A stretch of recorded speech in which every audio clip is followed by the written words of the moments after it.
If you haven't already, please hit the like button, share the videos, and follow my page. I'm not hard to find. Message me if you think you have an unsolved case that needs a spotlight. I'm on YouTube as well. The more followers we get means the more eyes that will see the unsolved cases. Now let's dive in. Welcome to the Themidnightburn, where Mississippi's darkest secrets find their voice. Tonight, we journey to Pearl, where a boy's broken heart became a town's shattered soul.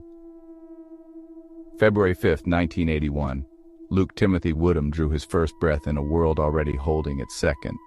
Some children are born into love, others into lightning storms disguised as family dinners. The Woodham household wasn't a home.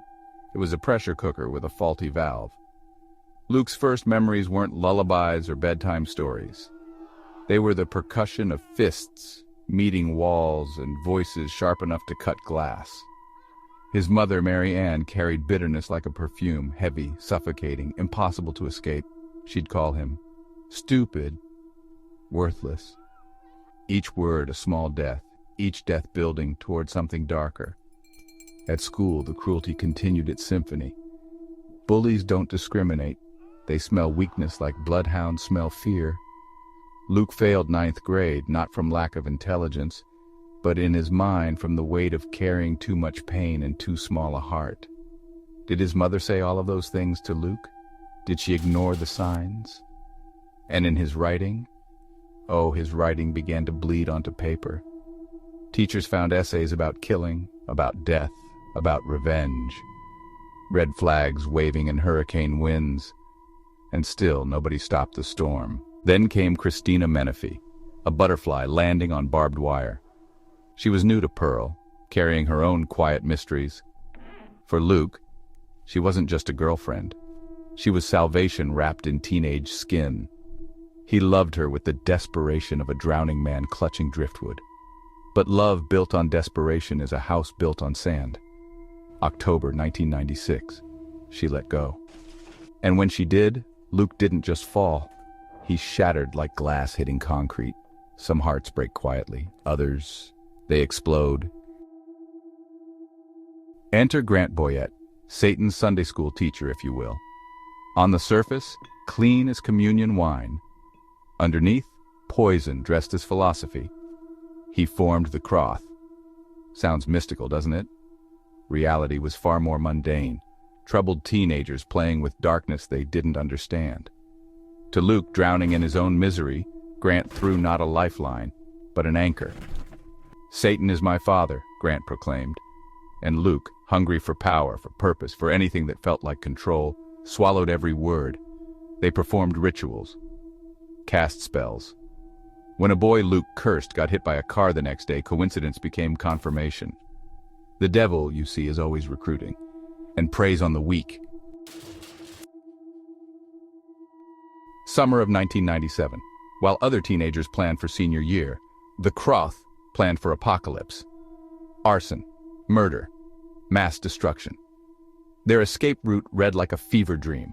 Storm the high school, attack the junior high, meet in Jackson, flee to Mexico, sail to Cuba. Fantasy written in blood-red ink. Luke would be their weapon, their damaged, desperate, utterly willing weapon.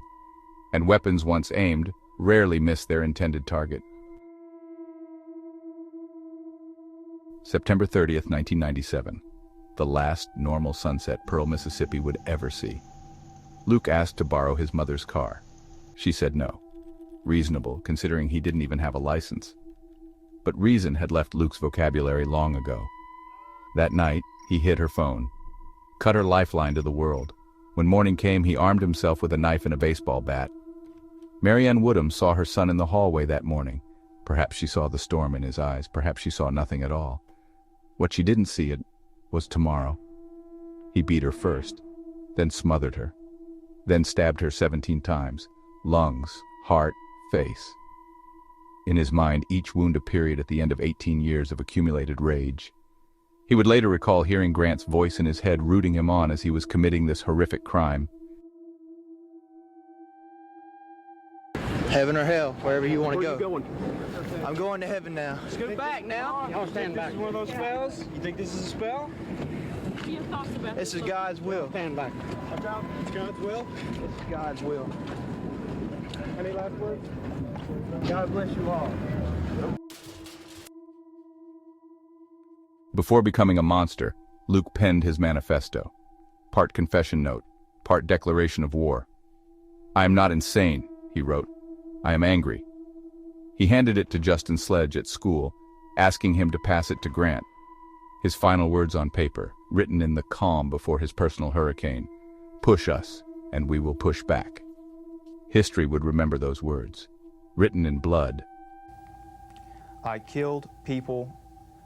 I killed because people like me are mistreated every day.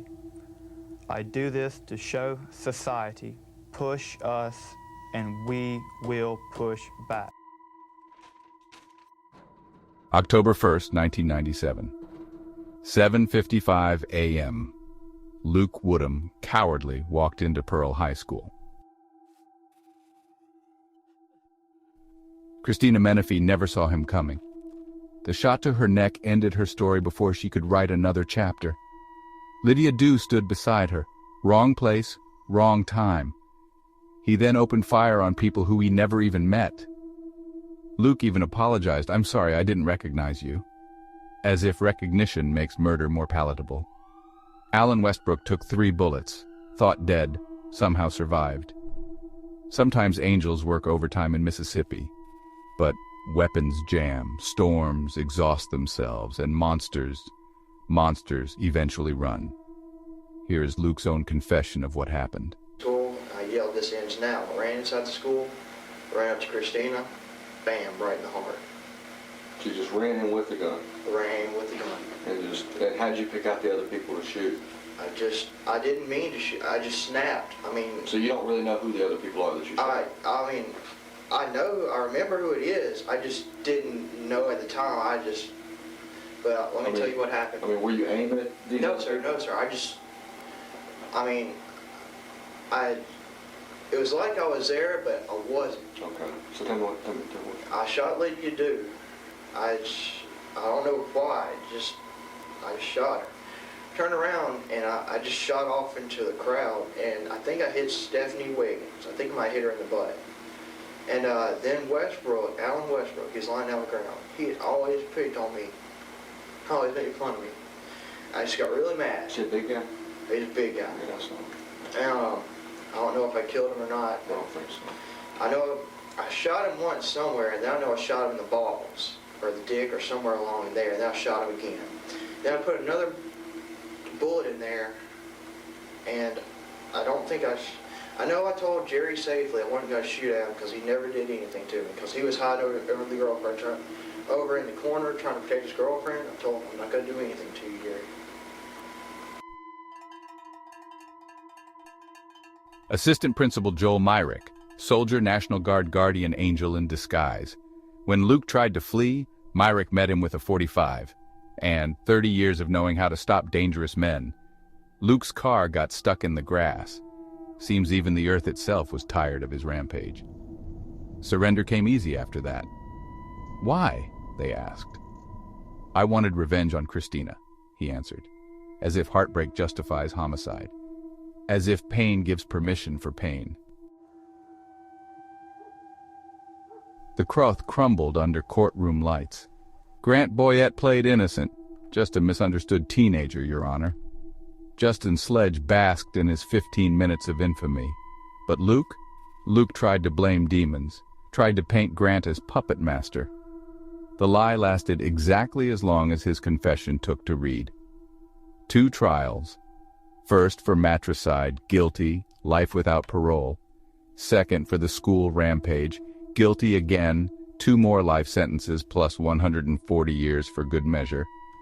Grant got probation. The others walked free. Justice, like lightning, strikes unevenly. Today, Luke Woodham sits in Parchman Penitentiary, Mississippi's Garden of Lost Souls. No parole, no second chances, no tomorrow beyond concrete walls and razor wire. Right where he should be. He's pushed 40 now, older than Christina Menifee will ever be, older than Lydia Dew will ever become. Time moves forward for monsters, too. It just moves toward nothing. Pearl, Mississippi learned something terrible that October morning. That evil doesn't always announce itself with horns and pitchforks. Sometimes it comes wearing the face of a broken-hearted teenager who confused revenge with justice. 3 lives lost. 7 others forever changed. A community scarred. All because one boy decided that his pain mattered more than everyone else's peace. The storm has passed, but Pearl still bears the scars. And somewhere in the distance, you can still hear the echo of that terrible morning when the dice were cast. Luke Woodham rolled snake eyes on life, love, and redemption. He gambled everything on revenge and lost his humanity in the bargain. Some games you can't win, some dice. You shouldn't roll, but the house always wins in the end. And for Luke Woodham, the house was justice herself. This has been the Midnight Burn. Until next time, catch the dice. They rolling.